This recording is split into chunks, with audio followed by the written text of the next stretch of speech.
Hi, and welcome to Couch Conversations Beyond the Textbook, where real talk meets real life in the world of mental health. We're your hosts, Abby and Bethany, two therapists who have been through the textbooks and are entering the trenches.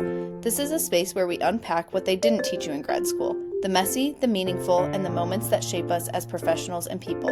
So grab a seat on the couch and let's dive in. Please note that the content of this podcast is for informational and educational purposes only. It is not intended to be a substitute for professional mental health advice, diagnosis, or treatment. Always seek the guidance of a qualified mental health provider with any questions you may have regarding your mental health or medical condition. The views and opinions expressed by hosts and guests are their own and do not necessarily reflect those of any organizations or professionals they may be affiliated with. If you are in crisis, or if you think you may have a mental health emergency, please call 911 or contact a local mental health crisis line or emergency service in your area. Hi, everybody. Welcome to Couch Conversations Beyond the Textbook. I'm Abby. And I'm Bethany, and we are two therapists in the real world talking about grad school and the real world. Sitting on a couch. This is our first time on a couch. On an actual couch. For our Couch Conversations podcast. Yep. How do you feel about that? It's comfortable.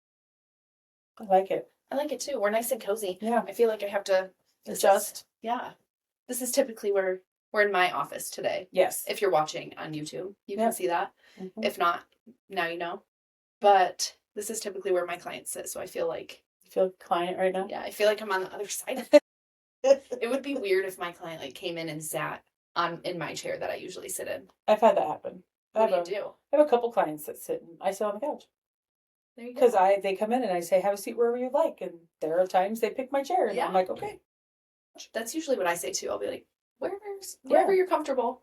Yeah, I don't mind. And then we're creatures of habit, so then they just sit in the same spot the other time. Anyway. I also have a baby couch. My couch is tiny. You do have a baby couch. My couch. I have a kid couch. Abby works with kids, so her couch is just itty bitty. I go in there and sit there all the time, though. That's pretty funny sitting on my couch. I'm sure.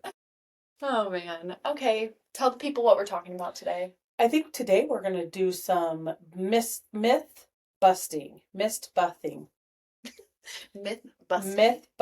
about myths about therapy in general. Yeah. And kind of talk through some of those. There's a lot of social media therapists out there. Yes, for sure. Or people that will be like, my therapist said this, and I'm like, oh, maybe you should not see that therapist. That's not appropriate. Well, and what works for one person won't work for another. And not to say there's not good things out there on social media. You can't get tidbits here and there, but... Yeah. There are some good things, but there's also some bad things. There's a lot of diagnosing on social media, which I don't like. I mean, I'm not a fan of diagnosing in general. Yeah. That's a whole nother podcast. That is a whole nother. Yeah. We've talked I think we did a podcast episode. We've talked a little bit about that, or at least the DSM. Yeah. I don't love the diagnosing on socials. No. Because then I have clients that come in and they're like, well, I was watching videos about this diagnosis. Yeah. Like some people I have really, and you're like, well, let's talk about that. Yeah, I get that a lot too. Anyway, so I wrote down some myths that we might experience or see with our clients that they might bring up. Let's do it. Or just in general. So, myth number 1, my therapist will tell me what to do. What do you think about that? Well, I think that's one of the biggest misconceptions of therapy is that we are advice givers. Yeah. We do not give advice. We are not advice givers. If your therapist is just spitting lots of advice out at you, maybe we should have a discussion about that. Yeah. I would say... We do give some. I'm not going to say I've never given advice, but... Yeah. I think you have to really know your client. Yes. Before you're like, I think... Which you should never say, I think you should do this. Never. I feel like that's tricky. I feel like a better description of what we do is we walk alongside you as you work and process through what is best for you. Mm-hmm. We don't do the work for you. Correct. Yeah. I think that sometimes I've had clients that come in and they're like, well, I want to know what you think I should do. Yeah. What do you think about this? And there's times where it gets hard because you don't always want to be like, well, what do you think about it? Like, you don't always the therapist language.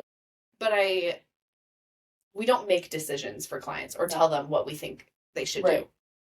Because you want your client to come to that themselves. Especially if it's a client that, like, is a people pleaser or relies on, like, it doesn't trust themselves in their decisions or whatever. Like, you don't want to be aiding that. Right. Like, you want them to learn that they can make a decision, whatever it might be, for themselves. A gardener doesn't make his garden grow. That's right. He waters it. That was such a good analogy. Thank you. We don't make our clients grow. We give them the tools to do it on their own. I love that. So, I was looking at your plants. So that was so very inspired. Thank you. Okay. Myth number 2. I have to be in crisis to go to therapy. No. Nope. I'm a firm believer that everyone probably could use therapy. Therapy is not just for trauma, and trauma is subjective. So, it's just a good place to process life with someone. Yeah. It's a good place to get guidance.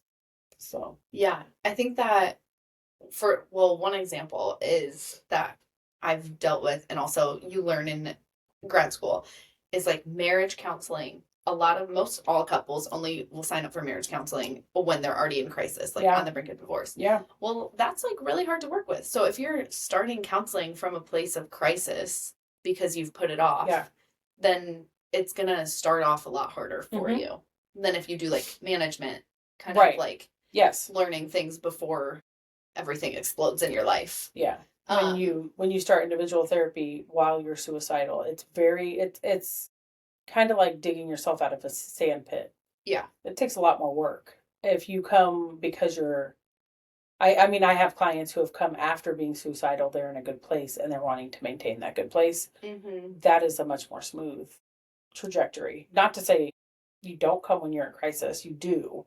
Yeah. But definitely it's not only for crisis. Yes, it's not only for crisis. Yeah, for sure. Like, you can learn so much about yourself and just different coping mechanisms and skills that will take you so far in life. And just, I'm obviously a firm believer in counseling. I wouldn't do this if not. Yeah. I feel like I hold the view of, I would never be like, I don't like to tell people, oh, you need counseling, but I would say anyone can benefit from it. 100%. Like, there's always going to be benefit to learning more about yourself and like how to manage and cope with different things. Yeah, that's one thing I love about working with kids is that you're starting with a child. It's basically a clean slate, and you're teaching them the tools to get through things as they're when they're an adult. Like, how do I regulate an emotion when I'm going through something that's very crisis centered, and how to regulate an emotion and process my way through it as a child. And I think that's one thing I love about working with kids. Yeah,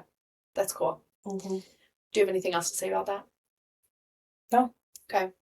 This one I think is funny and kind of true. I'm self-aware. Therapy won't help me. I have had clients that have said that. Like, I feel like I'm really self-aware. And I find that a lot of times they're like some of the least self-aware people I work with. I'm like, oh no, I don't think so fun. If they come in saying I'm super self-aware, then they're not self-aware at all. Generally. Yes. Because why'd you call and make the appointment? Yeah. For sure. If you well, unless it's forced, and then that's a whole other story. But, right. And I do have clients who are very self-aware. They're self-aware enough to know they need to come in and get some different perspectives from different people. Yeah.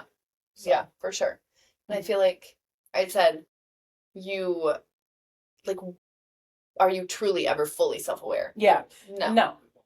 You're never truly fully self-aware because I don't know. I think we all have a little bit of a delusional. We all have delusional thoughts. Yeah. Well, and human nature is like, you really probably think more highly of yourself than or think too lowly. Yeah, there is. Yeah. So yeah. Okay. Anyway. Okay. Therapy should make me feel better right away. No. Therapy is a marathon, not a sprint. I say this a lot to my clients. it's just like anything else. You don't go to the gym and lose weight in a day, or gain huge biceps in a day. It takes work. It takes time. Mm-hmm. Mental and emotional wellness is just like physical wellness. I say that, I use that analogy, I'm like, this is a muscle that you're working. Yes. Like, the skills that you're learning is a muscle that you're working. Yeah. It's really weak right now. Mm-hmm. That takes time to build. Yep. Just like those habits. Yeah, I had a client, or I've had clients be like, I went home after a session and I felt worse. Mm-hmm. And I usually tell them, that's pretty normal, actually. Because a lot of times when you're in counseling, you're talking about things that you're tapping into areas in your mind that you have never really talked about, or at an emotional depth that you've never gotten to. And that can be really hard, and it's really exhausting. Like, a lot of times I'm like, you need to do something for yourself after the session. Yeah. To, like, self-care immediately. Yes. Whatever it might be. Yeah. Again, if you go back to that physical analogy, it's like sore muscles. You're going to have a residual effect, and then that means it's working. Yeah. Okay. If I'm doing therapy right, I won't relapse or struggle again. Oh, that's tough. That's tough because that's the dream, right? Mm-hmm. That's the dream. That's what we want to believe, is that I have all the tools, I know what to do, and I'm going to be good. I mean, we're human. So no, you're going to continue to struggle because life is difficult. Yeah, I wouldn't even say that's like necessarily relapse. I just think life is going to do what life does and not be perfect. And there's going to be times that you might be like really good for a while after leaving therapy, after graduating from therapy. And then something else might happen in your life that you're like, I need to go back and talk about this, whatever it might be. I took 10 years between therapy. Yeah. I had a good 10 years, and then it was going back to school it was just a lot on my plate, and I needed some help on like being able to process through and compartmentalize like my life. Yeah. And so, it's it's never ending. It's never ending. Okay. Talking about the past is just dwelling. Gosh. No. False. False. That's why they're myths. Yeah, these are. We should have done like fact versus false. There are modalities that are like, we're going to leave the past in the past and we're going to focus on the future. But to do that, you have to learn how to deal with the past. You have to heal. Yeah. So there's always a component of healing from the things that have brought you to where you are. Yes. I don't think that like we shouldn't continue to dwell on the past for forever. And we can't I tell clients, like, you can't let your past make decisions for you now. Right. You validate the client's past and help them work through it, but don't like validate how they're letting that affect their life now. Right. Like, they're still we still have choices, and we're capable of change. Yeah. And so I wouldn't say like, we don't want to dwell on the past and be like, oh, it's okay that you are the way you are now. Right. Because of your past. Like, no, we want to grow and change. Yeah. Like, we don't want to let our past ruin our life forever. The way that I like say it for my teens to help them understand what I'm saying is, the past can be a reason, but it shouldn't be an excuse. Mm-hmm. So the past can be the reason why you're here, and why we're working on what we're working on, and why you have learned to protect yourself and to cope the ways you have. But it's not okay. It's not the right way. So let's learn the new ways. But we have to address the old ways first. Yeah. So. Yeah. Yep. I agree. I don't think. We're always on the same page. I know, we are. So we are always on the same page. So good. Yeah. And at Lyrian, we care about the past, but even Adler would say you can change and grow from that. Yeah. Okay. Did we already do a good therapist will fix me? Yes. Okay. I think so. Okay. If therapy works, I won't need it anymore. That's kind of the same one. Yeah. As if I'm doing therapy right. Yeah. I won't relapse or struggle again. Yeah. So we kind of already answered that. Yep. Okay. My therapist is judging me. I'm sure people do feel like that sometimes. 100%. And no. No. I have no room to judge anyone. Yeah.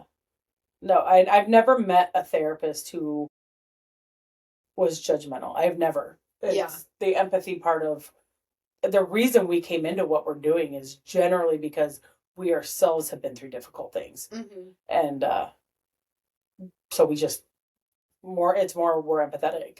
Yeah.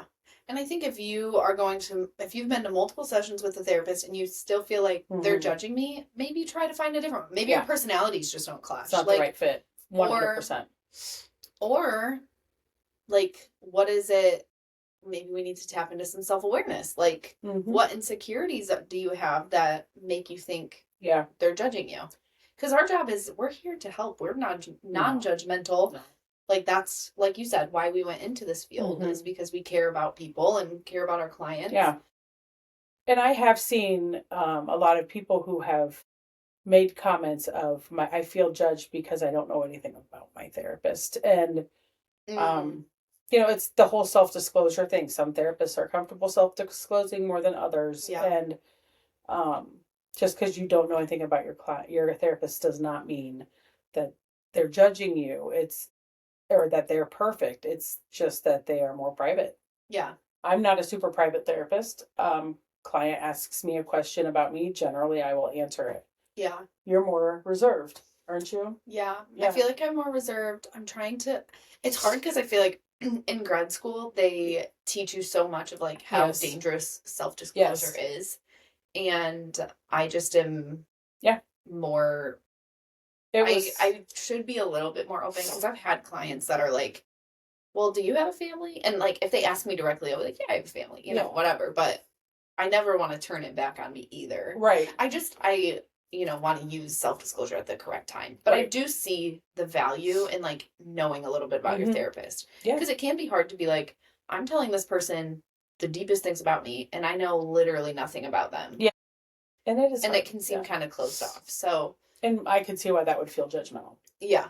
And for me in grad school, I had to work on knowing when. Because and I'm just a very open person in general. Yeah. Working with kids, it's easier because they want to know about my kids. And so there's a lot of, and it helps them feel like I understand them better knowing that I have children of my own. And so it's much easier with kids than it was with adults. But yeah. Yeah. For sure.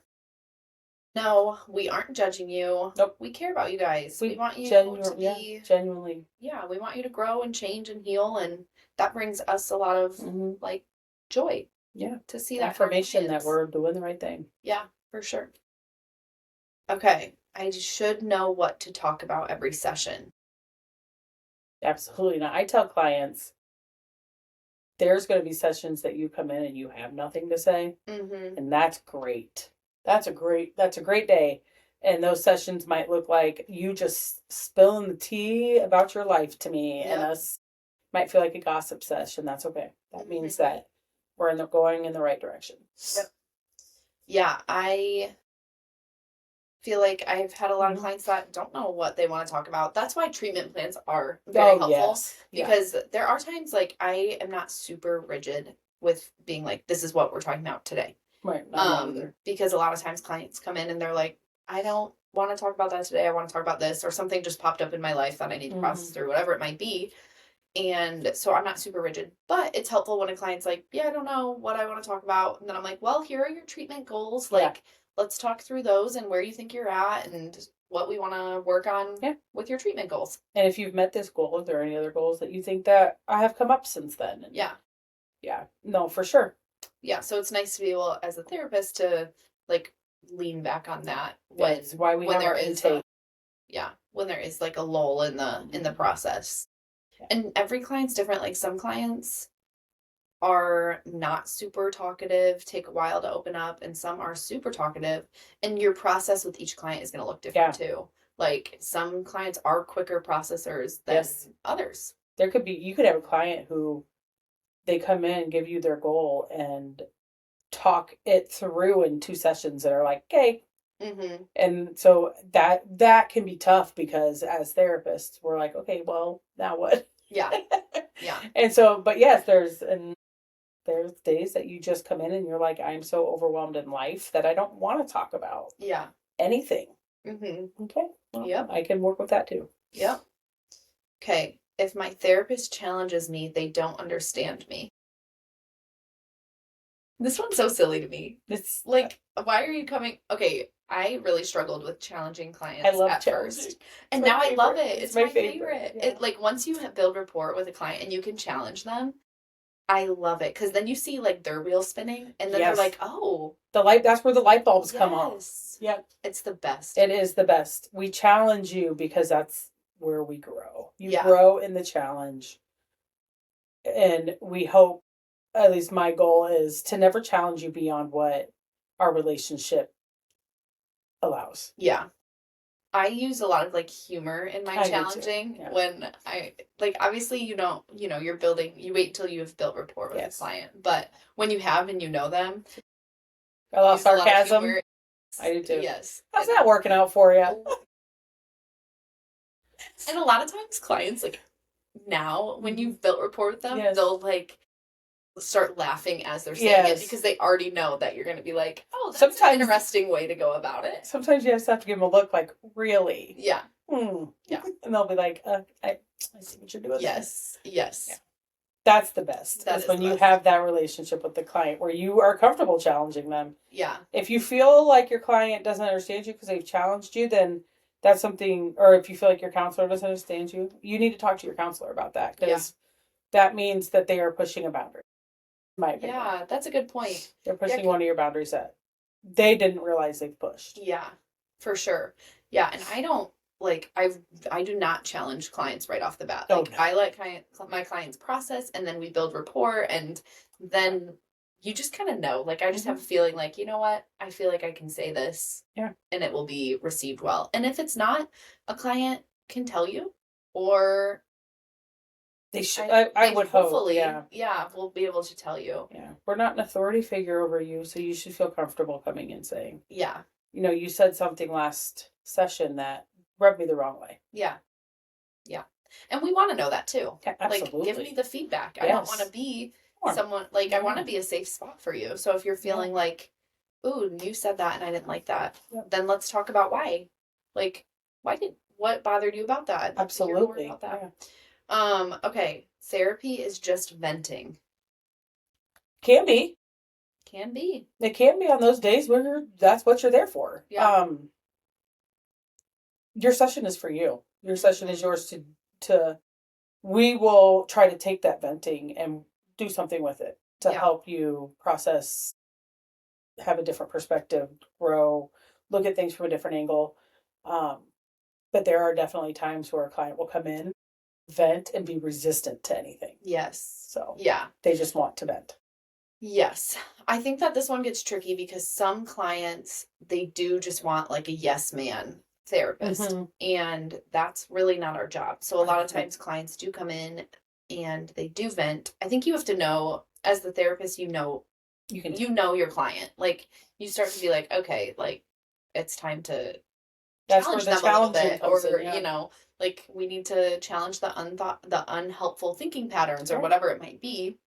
Yeah, that will generally, if you're with an adult client, they're coming in and they're just bashing on their husband. It's like, I'm not going to bash your husband with you, but I can totally understand why you feel the way you do. Yeah. Yeah. And then go from there. Well, and that's another thing that even just in this social media age where, like, therapy is kind of glorified, I guess, in a way. Yeah. Like, yeah, I don't know. And there's a lot of unhelpful, untrue tips or information. A lot of times, similarly, people on social media will be like, oh, this person's a narcissist or whatever, which are just, those words are like, they're thrown around. I have OCD. I've had so many clients that are diagnosing themselves. They want a diagnosis from social media. Yeah. And that is just not good. Well, that's where we're kind of tripping into the identity of wanting to be who you're wanting to be a diagnosis. Because then you have an excuse for your behavior. Ooh. So, word. Preach it. Yeah. Yeah, I think that, and there's a lot of, yeah, I mean, we have talked about diagnosis before, but mm-hmm. there's a lot of like, I find that a lot of people, I have clients that are like, I really had to fight for this diagnosis. And I'm like, if you're having to fight professionals to diagnose you with something, right. Like, why is that? Why is that diagnosis so important to you? Yeah, and I do think that social media has a lot to do with that because you're seeing, and to an extent, I understand it because a lot of people want a place to belong. Yeah. But at the same time, I don't think that's very helpful. Right. That's why most counselors are. Yeah. We want to see the benefit of you knowing a diagnosis. Where's the benefit of that for you? Yeah. How is that going to help you grow? And with clients that are like, that they want you to diagnose someone in their life. Because they saw it on social media that like, oh, my therapist told me that my mom is a narcissist. And it's like, your therapist should not be telling you that someone that they've never met is a diagnosis. Yes. And maybe let's review what the words were that your therapist gave you. Yes, because you may have interpreted that. Yes, that's true. I shouldn't always blame the therapist because you may have interpreted the client may have interpreted it that way, but we do not diagnose people that are not in the room with us, that we do not know. And like narcissistic personality disorder, that's a big one right now. That is a lot more rare than what you can have social media narcissistic tendencies without being a narcissist. Yes. And I think a lot of human nature is that. Yeah, we're selfish. We're people. That's 100% you're selfish. You're not a narcissist. Yes. And that is not to say that there are not people that are narcissists. There are. But social media makes you believe that there's a lot more than, like, that's a big diagnosis to put on someone. In fact, I don't know that I've ever seen it in actuality. Yeah. So, yeah. So, yeah, that's... Okay, this one says, therapists just listen and nod. You don't. I know that. I know.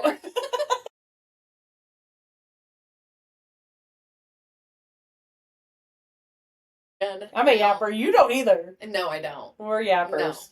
There may be some. Yeah, there may be some. I do not. I mean, I don't interject when I don't feel it's necessary. Especially some clients are more talkative. It would be easy as a therapist for some of my clients to sit back and let them take away the whole session. Oh, for sure, yeah. And that's not good for a therapist to do. And I have to challenge myself not to do that, especially if you like see a client when you're tired and you're like, oh, I know that they'll run this session, basically. And that's not healthy either. No. So no, our job is not to just sit there and nod. There is purpose to it. If somebody, client or therapist, we are taught to use silence. Yes. And there's purpose in it. Yeah. So. Yes. And it is a conversation still. Like, we're not just. Sometimes too much of one. Yeah. On my end. Yeah. It's not the typical, my clients don't come in and lay on this couch and have, what is it called? Loose associations or whatever. I don't even know. The old style therapy, the Freudian therapy. That's not how we run things in here. So. Shout out to Nancy helping me learn how to use silence because that was not good.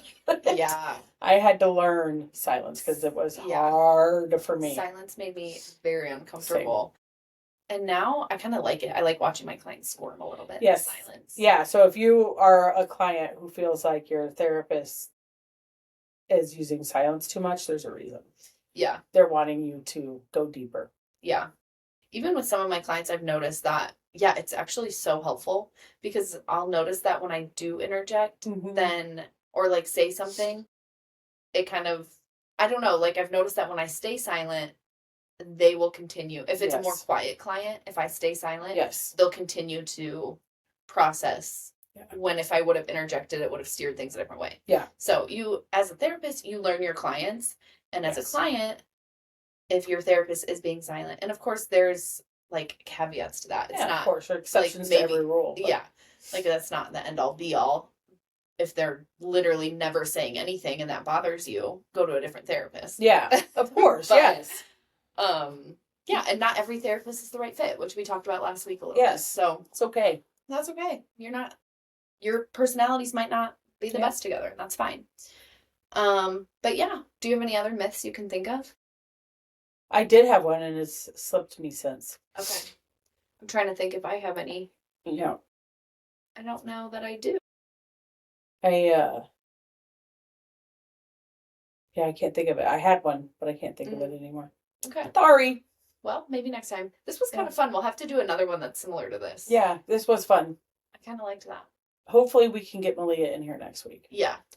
If you guys have any myths or questions about counseling or therapy, drop a comment. Yeah. Let us know.